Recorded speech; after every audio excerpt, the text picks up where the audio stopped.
I don't know how many of you are on Facebook, but if you're on Facebook, no doubt you've come across the RT Bums Club online. And RT actually stands for Rotten Tomatoes. It does, this is true.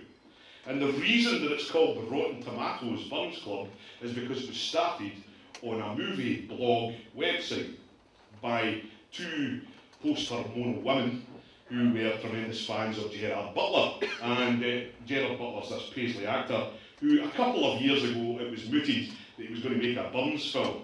And I just want to quote to you from the Sunday Mail. Scottish movie hunk Gerard Butler will be letting it all hang out when he appears as poet Rabbie Burns in a raunchy new movie about Scotland's national bard.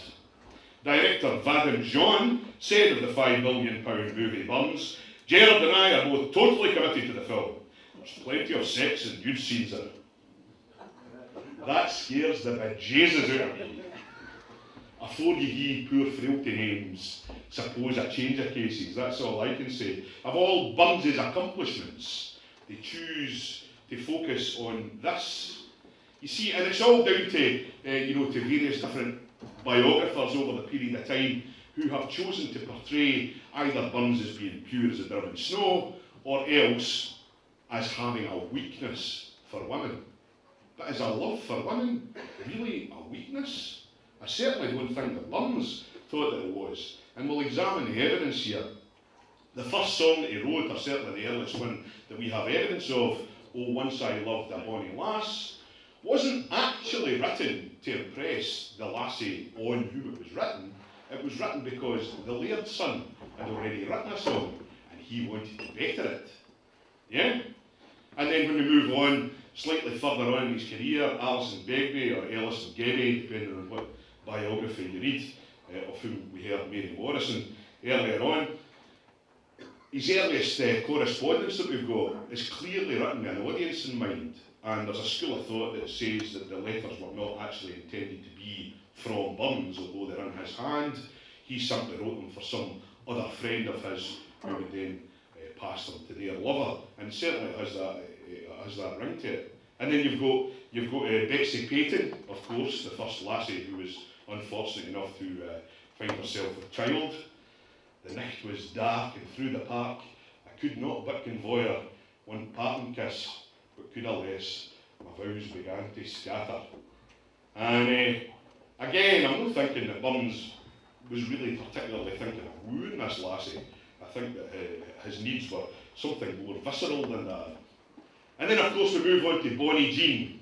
Well, I call her Bonnie Jean, I have to say. David Purdy, using his tremendous influence, got the CIA to retrofit an image of what they reckoned a 20-year-old Jean Armour would look like, based on various different images that we have of her as an older lady.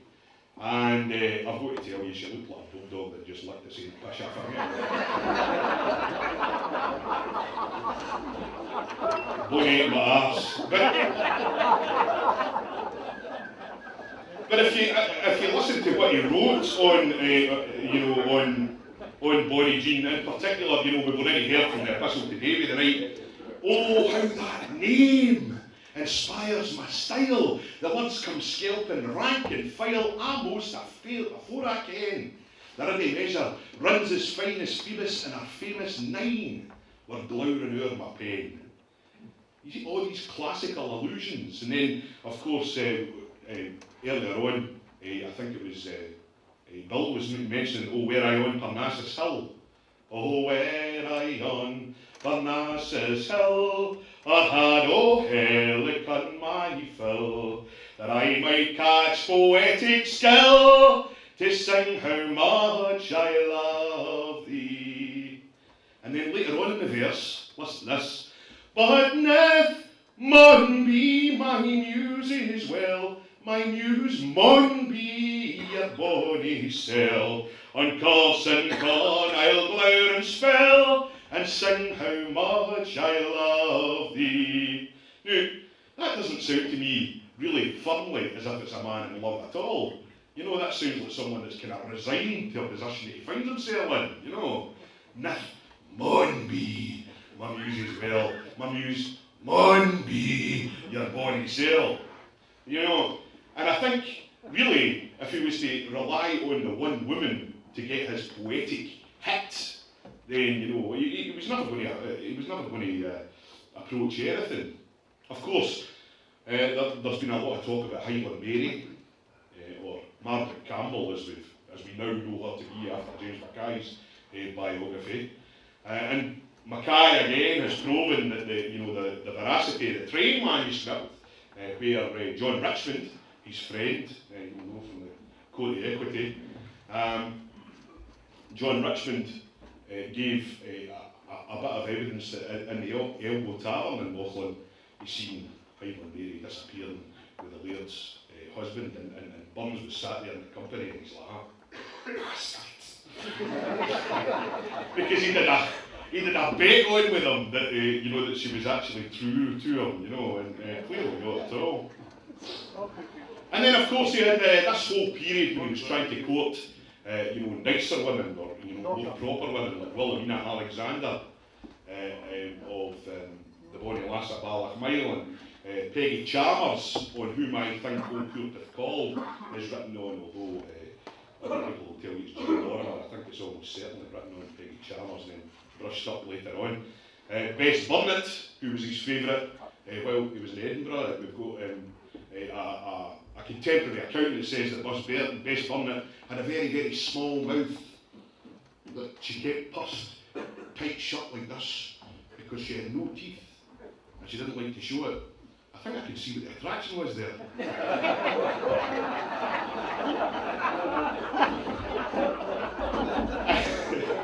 And then of course we've got Nancy McElhose that we talked about earlier on with A Fond Kiss. Not every song that he wrote for Nancy McElhose was a hit. One other one that he wrote was called Clarinda, Mistress of My Soul, and it's very stylised. It's the only example that I can think of a Burns song where he hasn't written to a pre-existing tune. He's written it, and then the tune has been added later on, and you can almost hear it. Clarinda, mistress of my soul, the measured time is run. The wretch beneath the weary pole, so melts his latest sun. No wonder we don't heard that. And then of course he moves on, down to Ellisland. You've got Anna Park, and I already mentioned the lassie with the lint white locks, Jean Lorimer, and finally Jessie Lewis on his deathbed. And all these girls he's writing great love songs to, but is he particularly in love with them? Is he in love with any of them? Very difficult to tell. Let me read you from a letter that he wrote to George Thompson. Do you think that the sober gin horse routine of existence could inspire a man with life and love and joy, could fire him with enthusiasm, or melt him with pathos equal to the genius of your book? No, no! Whenever I want to be more than ordinary in song, to be in some degree equal to your divine ears, do you imagine I fast and pray for the celestial emanation? Tout au contraire, I have a glorious recipe, the very one that for his own use was invented by the divinity of healing and poesy when erst he piped to the flocks of Admetus. I put myself in a regimen of admiring a fine woman, and in proportion to the adorability of her charms, in proportion you are delighted with my verses. Now we've already heard A Fond Kiss, and probably his next best known love song is My Love's Like a Red, Red Rose. Now notice it's not My Love Is Like a Red, Red Rose, it's My Love's Like a Red, Red Rose, because we don't sing it to the correct tune. And if you sing it to the right tune, then you can hear how personal it is. I don't think the Red, Red Rose is talking about a woman at all. It's talking about the love that he has inspired in himself. Oh, my love's like a red, red rose that's newly sprung in June.